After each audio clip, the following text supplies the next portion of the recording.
Kapten Kate Sinclair, seorang pilot berprestasi dan perwira sistem senjata, Terry Johnson, ditembak jatuh oleh para pemberontak di daerah terpencil di sebuah provinsi di Afghanistan.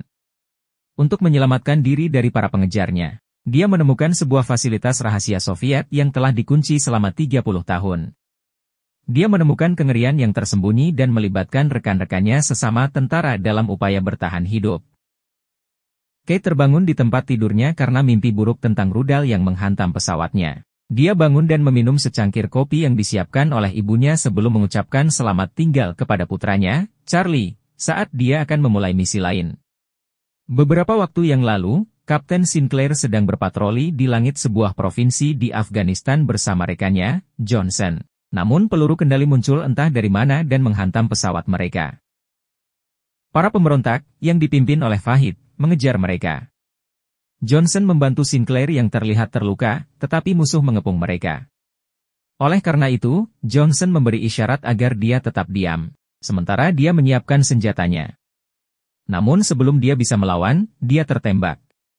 Salah satu pria mendekati Sinclair, jadi dia menembaknya dan menggunakan tubuhnya sebagai perisai sambil menembaki yang lain.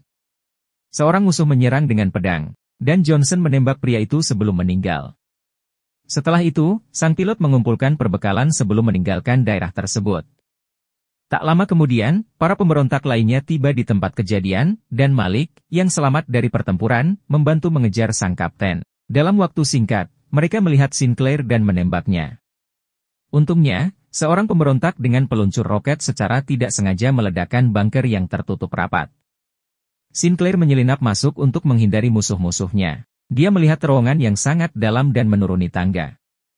Prajurit ini menjelajahi fasilitas tersebut, dan memasuki sebuah kantor di mana dia menemukan sisa-sisa seorang pria dan kamera film mikro. Setelah itu, para pemberontak menyalakan lampu dan terkejut melihat kontainer besar dengan makhluk tak dikenal di dalamnya. Sinclair menggunakan pengalihan perhatian ini untuk melawan mereka. Mereka saling bertukar tembakan, menghancurkan satu ruangan, yang kemudian membebaskan makhluk yang tertidur. Sementara sang kapten merangkak ke saluran air untuk melarikan diri. Sementara itu, makhluk mirip alien terbangun dan menebas salah satu musuh. Di sisi lain, Sinclair menembak dada Malik dengan suar. Sang kapten mengambil kesempatan untuk memanjat tangga dan melarikan diri. Namun Fahid menangkap kakinya. Tiba-tiba, sebuah tangan besar merobek wajahnya. Kemudian, seekor monster muncul dan menebas sisi tubuh Sinclair sebelum dia bisa keluar dari bunker. Dia menutup pintu dan merantainya kembali sebelum melarikan diri, namun seorang pemberontak lain, Kabir, menodongkan senapan ke arahnya. Namun, pria itu tidak melukainya dan malah melarikan diri. Oleh karena itu, Sinclair kembali berlari, tetapi karena cederanya, ia kehilangan keseimbangan dan terjatuh. Tak lama kemudian, sebuah mobil militer yang dikendarai oleh Sersan Tom Hook menabraknya. Sersan tersebut memerintahkan timnya Corp dan Lafayette untuk memeriksa Sinclair sementara dia mengidentifikasinya. Saat itu Lafayette mengambil kamera film mikro dan liontin Sinclair. Kapten menyatakan bahwa mereka harus segera pergi, tetapi para prajurit masih memiliki rasa peduli dan tidak tega pada Sinclair yang terluka. Kemudian, Hook membantu Sinclair dan memerintahkan semua orang untuk kembali ke pangkalan. Saat fajar menyingsing, mereka tiba di Camp Cooper, di mana Sinclair bersikeras untuk bertemu dengan sang komandan. Tak lama kemudian, sang kapten bertemu dengan Mayor Finch yang memberitahukan bahwa daerah tersebut adalah tempat kelompok pemberontak terbesar. Namun, Sinclair menunjukkan bahwa ancaman terbesar bukanlah para pemberontak, melainkan sesuatu yang tidak manusiawi yang mengintai di daerah tersebut. Sayangnya, Finch tidak mempercayainya, mengira Sinclair hanya mengalami halusinasi dan trauma. Kemudian, Hook menyela mereka untuk melaporkan bahwa Kabir tertangkap oleh patroli. Setelah itu, Sinclair meminta Mayor untuk membiarkannya pergi jika dia tidak mempercayainya. Walaupun begitu, Finch tetap mengabaikan Sinclair dan menyimpan kamera film mikro sebelum kamera tersebut diserahkan kepada Intel. Sinclair bergegas pergi dan Hook menawarkan diri untuk mencari bunker Soviet, namun sang Mayor langsung menolaknya. Saat sang kapten mendapatkan kembali ketenangannya, dia melihat Lafayette dan menemuinya untuk mengambil liontinnya. Prajurit itu menyangkal tuduhan tersebut, namun Hook memerintahkannya untuk mengembalikannya.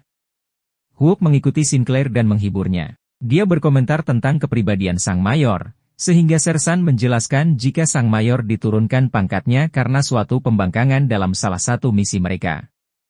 Kemudian, dia dikirim ke sini untuk memimpin sekelompok tentara buangan. Sinclair bertanya apa masalah Hook, dan dia mengaku bertanggung jawab atas kematian para prajurit dalam misi Finch yang gagal. Sementara itu, Mayor menghubungi Kolonel Harper untuk memberitahukan kejadian yang tidak biasa. Di sisi lain, Sinclair menerima perawatan medis dari Dr. Kemp yang bernama Corp. Kapten menatap Kabir yang ditahan di tenda, dan bertanya mengapa dia tidak mendukung pernyataannya. Lalu mereka disela oleh Hook dan Sersan Jones yang memuji kemampuan bertempurnya. Sinclair bertanya kepada Hook, apa yang dia butuhkan darinya, dan Sersan itu menanyakan tentang bunker. Sinclair menjelaskan bahwa bunker itu tersembunyi dan memiliki tulisan di pintunya. Dia menuliskan apa yang dia ingat dan menjelaskan bahwa dia memiliki ingatan fotografis. Kabir menyela dan menerjemahkan catatan Rusia yang menyatakan, "Jangan dibuka." Para tentara terkejut bahwa dia bisa multibahasa, tetapi Kabir menekankan bahwa kenyataannya jauh lebih buruk daripada cerita Kapten, karena makhluk-makhluk yang di dalam bunker itu bukan manusia. Tanpa sepengetahuan, ketika matahari terbenam, makhluk-makhluk itu terbangun, memecahkan kontainer mereka dan membuka kunci bunker. Saat malam tiba, para prajurit di Camp Cooper memulai ronda malam mereka, dengan Everett yang berusaha mendekati Lafayette. Bromhead dan yang lainnya menikmati malam yang damai, tetapi Jones mengingatkan mereka bahwa mereka harus selalu waspada. Di saat yang sama, para monster telah melarikan diri, dan Mayor Finch menelepon Kolonel Harper lagi untuk menunjukkan betapa kredibelnya Sinclair. Dia juga menambahkan bahwa kamera film mikro ada bersamanya, tetapi dia harus tahu persis apa yang terjadi sebelum memberikannya. Serrano pergi ke pos Everett untuk menggantikannya dan menyarankan yang lebih muda untuk bersikap santai terhadap Lafayette. Everett melangkah pergi saat Serrano berbicara, namun pria itu tiba-tiba terdiam, jadi dia berbalik dan melihat genangan darah di bebatuan. Pada saat yang sama, Bromhead bercanda dengan rekannya Hughes, bahwa dia sangat bau. Namun, dia menemukan bahwa bau tersebut berasal dari arah angin yang berbeda, dan melihat makhluk yang bergerak dengan pekikan yang menakutkan, sehingga dia memberitahu semua orang sebelum menembaknya. Pada saat Kolonel Harper selesai menjelaskan kepada Mayor Finch, Camp sedang dalam kekacauan. Lafayette memberitahu Hook bahwa ada banyak makhluk yang datang dari arah utara dan barat. Sersan tersebut bergegas memberitahu Mayor Finch bahwa mereka diserang oleh makhluk tak dikenal. Dan Finch memerintahkan mereka untuk menembak segala sesuatu yang berteriak. Pada saat yang sama, seekor monster melompat ke depan Everett dan menebas rahangnya. Lafayette menembak kepala makhluk itu, dan makhluk itu pun jatuh. Pada saat yang sama, Hook memanggil Wilkes untuk merawat Everett. Sebelum meninggalkan tenda, dia memberitahu Sinclair bahwa senjata sitaan ada di bagasi dan memerintahkannya untuk mengawasi Kabir.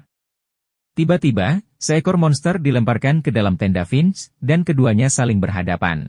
Sementara itu, Hook memanjat barikade dan melihat beberapa makhluk datang, sehingga dia memerintahkan semua orang untuk mundur. Namun, anak buahnya terus berguguran saat monster-monster itu menebas mereka.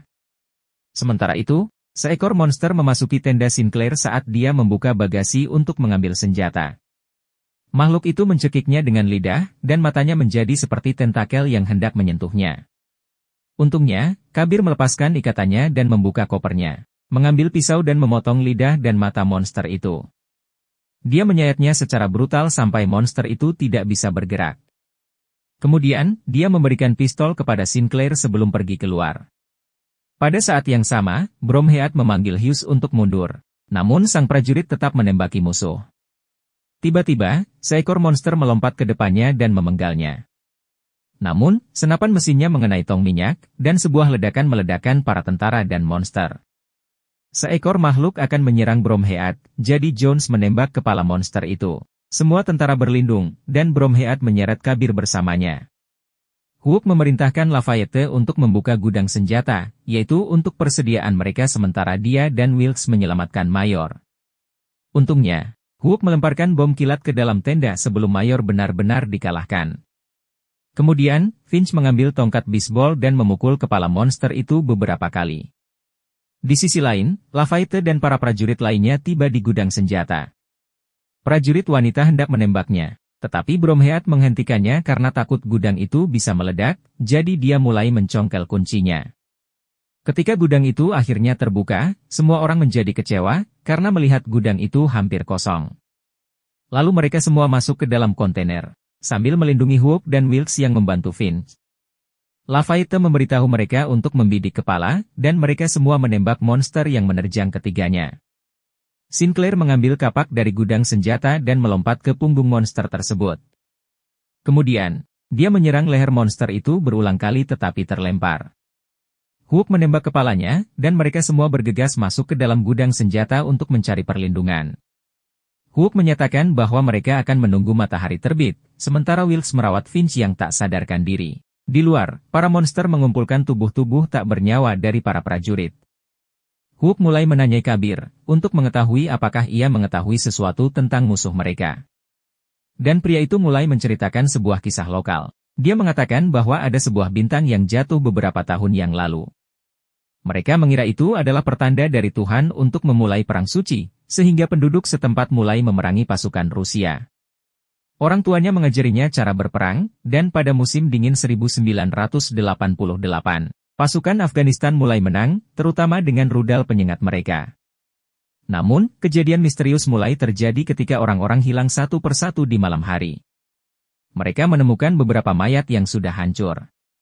Oleh karena itu, ayah Kabir memimpin tim pencari untuk menemukan binatang buas itu, tetapi mereka tidak pernah kembali.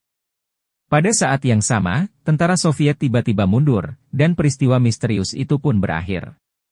Meninggalkan mereka dengan 46 penduduk desa yang hilang.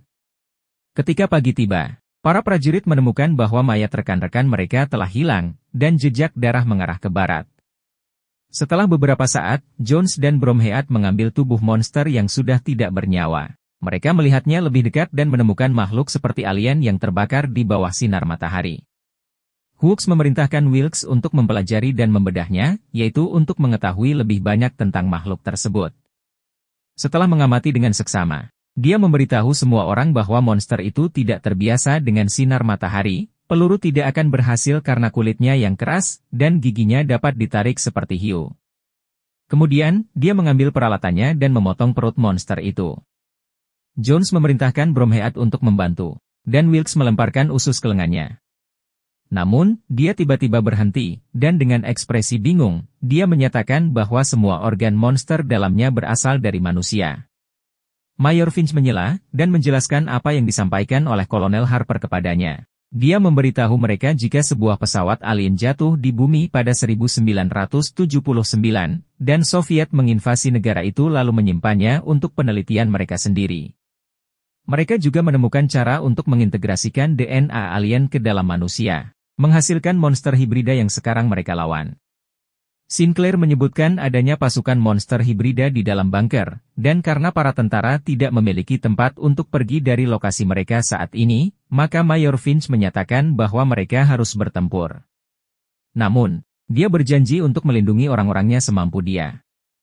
Namun sebelum dia menyelesaikan pidatonya, makhluk itu berdiri dan mencekik Sinclair dengan lidahnya. Kemudian, matanya menempel di kepalanya seperti menyedot otaknya. Kapten menanduknya, dan kelompok itu menyerangnya secara bersamaan. Mayor Finch mengambil sebuah granat dan melompat ke makhluk itu untuk mengakhirinya. Hal berikutnya yang mereka tahu, jeroan memercik ke arah mereka, dan sang mayor mengucapkan selamat tinggal, menyatakan pengunduran dirinya secara sukarela. Kabir melangkah maju, kagum dan bingung, sehingga Hook mendekat dan melepaskan ikatannya, menjadikannya bagian dari kelompok dengan persetujuan semua orang. Setelah itu, mereka mempersiapkan diri untuk bertempur. Sinclair menceritakan bahwa makhluk itu sepertinya menguras pikirannya, dan Kabir menyela bahwa mereka sebenarnya sedang mempelajari cara-cara manusia. Dengan ini, Sinclair memberitahu mereka tentang satu-satunya keuntungan mereka saat ini, yaitu dia tahu lokasi para monster itu berada. Oleh karena itu, mereka memutuskan untuk menyerang lebih dulu. Sementara mereka menyiapkan amunisi yang sangat terbatas, Kabir sedang mengasah pedangnya. Lalu Hook memberitahu Kabir bahwa sebenarnya dia bebas untuk pergi. Namun, pria itu menyatakan bahwa dia ingin bergabung dalam pertarungan, karena dia telah bersumpah akan membalaskan dendam ayahnya dengan menggunakan pisau peninggalannya. Sinclair mengaku bahwa dia telah kehilangan apa yang dia perjuangkan, sehingga Kabir mengingatkannya bahwa dia harus berjuang untuk kembali ke keluarganya. Segera setelah itu, Hook mengumumkan rencana mereka, yaitu meledakkan pintu masuk dan mengubur makhluk-makhluk itu. Ketika mereka tiba di bunker, mereka segera menyiapkan bahan peledak dan keluar, namun Sinclair menjatuhkan liontinnya, sehingga Hook mengambilnya dan mengembalikannya. Namun tiba-tiba, seekor makhluk muncul dan menyeretnya ke bawah.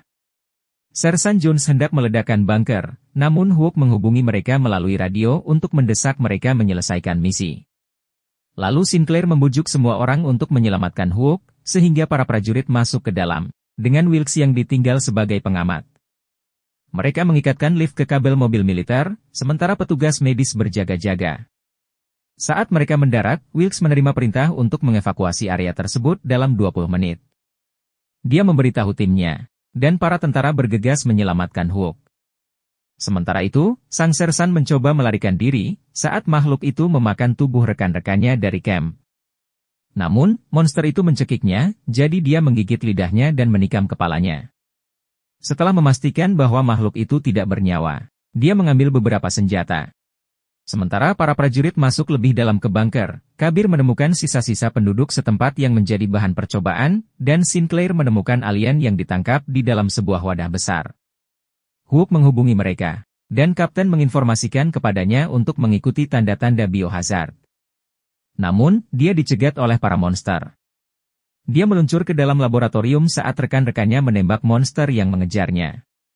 Kemudian, mereka berseru bahwa senapan mereka kosong, dan Kabir menyatakan bahwa dia menyimpan beberapa untuk keadaan darurat. Di sisi lain, Wilkes diserang oleh para pemberontak, dan dia menggunakan senapan mesinnya untuk menghalau musuh. Pada saat yang sama, monster-monster lain terbangun. Lalu mereka menyadari jika makhluk-makhluk itu sebenarnya merencanakan sebuah penyergapan yang menjadikan Hook sebagai umpannya. Sersan memerintahkan semua orang untuk mundur dan melarikan diri, sehingga Bromhead menekan alarm darurat untuk memberitahu Wilkes bahwa ia perlu menarik mereka. Mereka keluar dari laboratorium dan menutup pintu, namun para monster dapat membukanya, sehingga Jones memilih tetap tinggal untuk mengulur waktu. Sinclair menuntun mereka ke pintu keluar, namun segera mereka mendengar jeritan yang mendekat, sehingga Lafayette berhenti untuk menghadapi musuh. Ketika mereka tiba di lift, Bromhead mencari Jones dan Lafayette, sehingga Hook menjelaskan bahwa sersan tersebut mengulur waktu, tetapi untuk Lafayette, mereka tidak tahu di mana dia berada. Oleh karena itu, Hook kembali untuk menyelamatkannya. Di lain tempat, Lafayette menggunakan tongkat bisbolnya untuk melawan makhluk tersebut, namun makhluk itu terlalu kuat untuknya. Untungnya, ia berhasil menaklukkannya dengan memukul kepalanya menggunakan sendok logam yang ia ambil secara acak di dapur. Namun, monster lain datang dan menghabisinya. Hook datang beberapa detik kemudian dan melihat tubuh rekannya yang sudah tidak bernyawa. Di sisi lain, Bromhead, Sinclair dan Kabir menghadapi beberapa makhluk yang mendekati mereka. Dia memaksa keduanya untuk naik lift dan menghubungi Wilkes untuk menarik mereka ke atas. Sayangnya, petugas medis tersebut sedang berkelahi dengan seorang pemberontak dengan pisau di lehernya. Pada saat yang sama, Hook menggunakan pisau daging dan penutup panci besar sebagai senjata dan perisai untuk melawan monster tersebut. Sementara itu, Jones tidak dapat menahan pintu lebih lama lagi. Jadi dia melepaskannya dan menerobos masuk ke dalam laboratorium sambil meledakkan bahan peledak. Hook mendengar ledakan tersebut dan melompat ke ruangan lain untuk berlindung. Untungnya, ledakan tersebut berhasil menghabisi monster yang dihadapinya, namun menyebabkan lift macet. Wilkes akhirnya mengalahkan musuhnya dan menarik lift ke atas, tetapi mobil malah bergerak maju karena kondisi lift. Dia sudah mencoba menghentikannya agar tidak bergerak maju, namun tidak berhasil. Dengan 10 menit tersisa, makhluk-makhluk itu menyerang Sinclair dan timnya dengan ganas. Usaha mereka untuk melawan mereka sia-sia, dan seekor monster berhasil menembus kepalanya. Pada saat yang sama, upaya Wilkes untuk menghentikan mobilnya gagal, dan mobil tersebut terseret ke atas pintu masuk bunker. Sementara itu, Kabir menusuk monster, dan monster itu membalas mencengkeram lengannya. Dia menyadari bahwa makhluk ini mengenakan jam tangan yang sama dengan ayahnya, lalu menyadari siapa dia. Kabir berteriak pada Sinclair untuk pergi sebelum mobilnya jatuh, yang menciptakan ledakan lain. Kemudian, Hook keluar dari tempat persembunyiannya dan menuju ke arah Sinclair. Lalu mereka mendengar pekikan keras datang ke arah mereka, sehingga mereka memegang kabel lift, dan Hook menembak kabel lainnya untuk mendorong mereka ke depan. Di sisi lain, Wilkes dikepung dan dipukuli oleh para pemberontak dengan 4 menit tersisa untuk evakuasi. Orang-orang itu mengambil video Wilkes saat mereka bersiap untuk mengakhiri hidupnya. Tiba-tiba, kepala para pemberontak meledak saat Hook dan Sinclair menembak mereka. Setelah berhasil melarikan diri dari bunker, mereka membantu Wilkes dan menaiki mobil saat pesawat tiba untuk melepaskan bom. Mereka melarikan diri secepat mungkin, tetapi dampak ledakan masih mencapai mereka. Ketika semuanya sudah tenang, ketiga tentara tersebut keluar dari mobil dan hanya melihat gumpalan asap dari kejauhan. Sementara itu, beberapa tentara tiba di Camp Cooper. Mereka di bawah komando Kolonel Harper untuk mengambil kamera film mikro, tetapi mereka tidak menemukannya. Tanpa sepengetahuan mereka, ternyata Lafayette telah mengambilnya dan menyerahkannya kepada Kapten Sinclair. 3 tentara yang tersisa kembali ke mobil, tetapi mobil tidak dapat dinyalakan, sehingga Hook bergurau kepada mereka untuk mendorong kendaraan tersebut.